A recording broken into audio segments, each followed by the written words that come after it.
le nombre de cas attestés et le nombre de cas détectés, de cas nouveaux, augmente. Ça a d'ailleurs posé un problème d'organisation. Je m'en excuse auprès des gens qui sont venus se faire tester parce que au mois d'août, de doubler ou de tripler le nombre de gens à tester a entraîné des problèmes d'organisation parce qu'il y a des personnels manquants. Je suis désolé que les attentes pour pouvoir être prélevés étaient si longues. Ensuite, quand le délai de rendu des résultats en moyenne est d'une dizaine d'heures pour les gens qui viennent de l'extérieur et un peu moins de 3 heures pour les urgences. Donc le délai, une fois qu'on a réussi à être prélevé, est raisonnable. Écoutez bien ce qui suit, car le professeur Raoult, de par sa grande qualité professionnelle et sa prudence face aux censures en tout genre, nous délivre l'air de rien un fait stupéfiant. La manière générale dont sont pratiqués les tests en France et dans la plupart des pays est scientifiquement prouvée. Il y a une réalité de vouloir augmenter le nombre de cas positifs. J'en déduis que les gouvernements ont besoin de cas pour continuer leur propagande de la peur. Ces cas positifs menteurs sont devenus faux positifs pour le politiquement correct, alors qu'ils sont bien négatifs. C'est un constat affligeant qui n'est pas facile à dénoncer. Avec tout le respect que je dois au professeur Raoult, je vois bien qu'il fait de son mieux pour nous alerter, et je le remercie très sincèrement. C'est pas la peine de faire des faux positifs. Il serait intéressant qu'il y ait une harmonisation là, des résultats, parce qu'il y a des résultats qu'on voit rendre qui sont juste impossibles. On sait qu'à cette dilution-là, il n'y a plus de séquence virale. Donc c'est des erreurs. Hein. Il faut mettre ça en place. Bon sens, c'est un problème d'erreur qui est à régler. Pour faire suite à ma dernière vidéo avec le professeur Raoult qui a explosé tous mes rapports de performance puisqu'elle a atteint quasiment 500 000 vues en moins de 48 heures, eh bien elle était dérangeante quand j'avançais le fait que les tests PCR nasaux étaient très dangereux. Ça pouvait endommager cette barrière que nous avons qui protège sous le cerveau. Et j'ai eu tout un tas de nombres de contestations avec des arguments aussi faux et aussi improbables les uns que les autres. Je ne vais pas vous en faire la liste car la vidéo serait trop longue. Un qui m'avait le plus frappé, c'était de dire qu'il y avait un os qui protégeait à cet endroit-là. Et quand on voit un crâne d'être humain, à l'intérieur, il n'y a absolument pas d'os à cet endroit-là. Quel que soit votre avis sur la question, puisque ce virus est censé pouvoir se communiquer avec la salive, avec les fameuses gouttelettes d'eau qui flotteraient dans l'air, quel intérêt d'aller chercher ça au fond du nez ? C'est pas la peine de répondre à la question puisque il faut juste faire preuve de bon sens. Maintenant, il y a des tests salivaires qui existent et qui permettent de pouvoir tester le virus.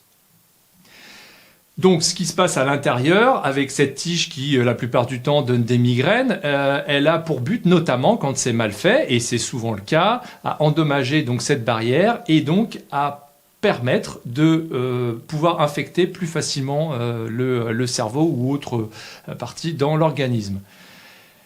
À propos des tests maintenant, comme le dit le professeur Raoult, il y a des faux positifs. Et il y a tellement de faux positifs qu'en fait, il doit y avoir quasiment que des faux positifs. Déjà, le test, au départ, quand il a été créé, je vous laisse faire votre recherche à ce niveau-là, il n'était pas destiné comme on l'utilise à l'heure actuelle. Ce qui se passe, c'est que du coup, on va tester des choses que la plupart des gens ont dans le corps. Bien souvent, c'est des restes de grippe ou de vaccins ou de tout un tas d'autres choses. Et ces tests sont donc, il y avait même eu des envois de fragments d'autres choses, des bouts de pastèque, voilà, différentes choses qui n'avaient rien à voir avec les êtres humains. Et on l'avait trouvé aussi dans ces tests, effectivement, qu'il y avait aussi le virus.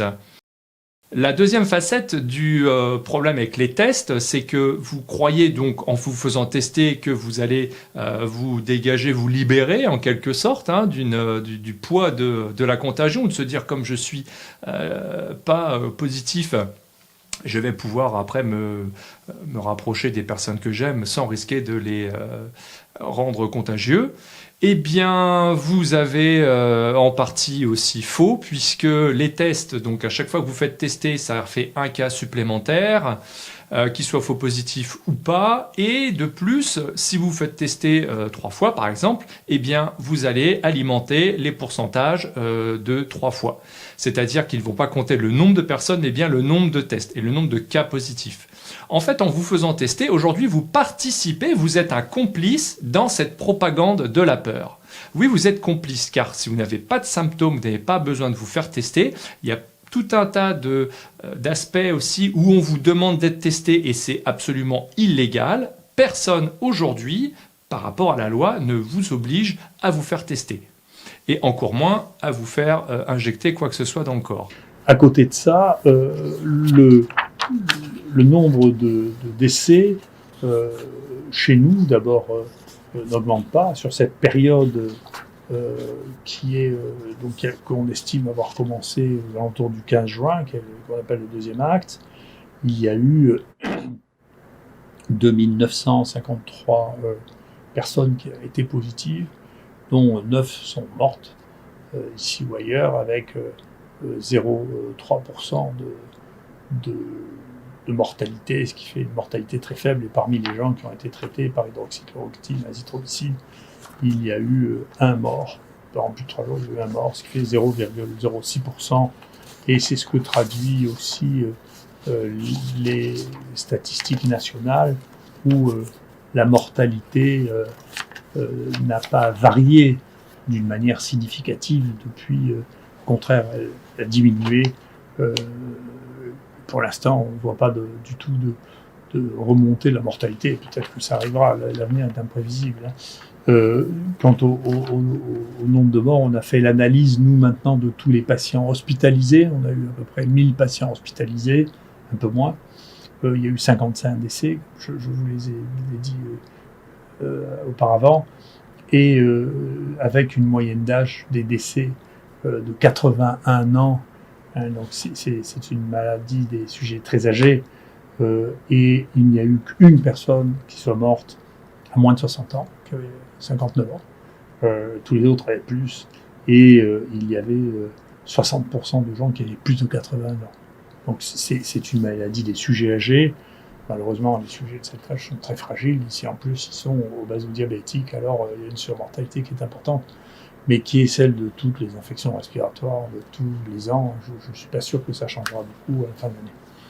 Voilà. Et donc, sur l'ensemble de ce que nous avons eu, voilà, au total, et jusqu'à maintenant, on a eu 7500 personnes positives qui sont passées par l'IHU, dont 171 sont morts ici ou à l'extérieur dans l'assistance publique ou ailleurs. Et on a traité 4756 personnes, dont 19 sont morts par hydroxychloroquine et azithromycine. Donc se pose la question, compte tenu du fait que il y a peu ici de sujets jeunes, il y a des endroits dans lesquels il y a une mortalité plus importante des sujets jeunes, hein. Mais ici il y a une très faible mortalité, de savoir s'il faut continuer à donner hydroxychloroquine, azithromycine. La réflexion qu'on a, c'est qu'il apparaît de plus en plus dans cette maladie qu'il y a des auto-anticorps, c'est-à-dire que les gens sécrètent des anticorps contre eux-mêmes. Et parmi ceux-là, il y a les anticorps qu'on trouve dans le lupus, qui s'appellent lupus anticoagulant, et qui donnent des coagulations anormales, qui risquent de donner des embolies pulmonaires. Et le traitement de ça, des anticorps anti-lupus, c'est l'hydroxychloroquine, hein, c'est le Plaquenil, c'est pour ça qu'on le prescrivait avant le Covid. Donc, comme on trouve ça dans un nombre vraiment significatif de cas dans la période actuelle, pour nous, il n'est pas question d'arrêter, d'autant qu'il est sorti très récemment un travail chez les multicentriques dans un des meilleurs journaux de cancérologie qui montre un gain de mortalité de 60% si on donne de l'hydroxychloroquine aux gens qui ont un cancer et un Covid par rapport aux gens qui n'ont pas d'hydroxychloroquine. Donc, il n'est pas raisonnable de s'arrêter.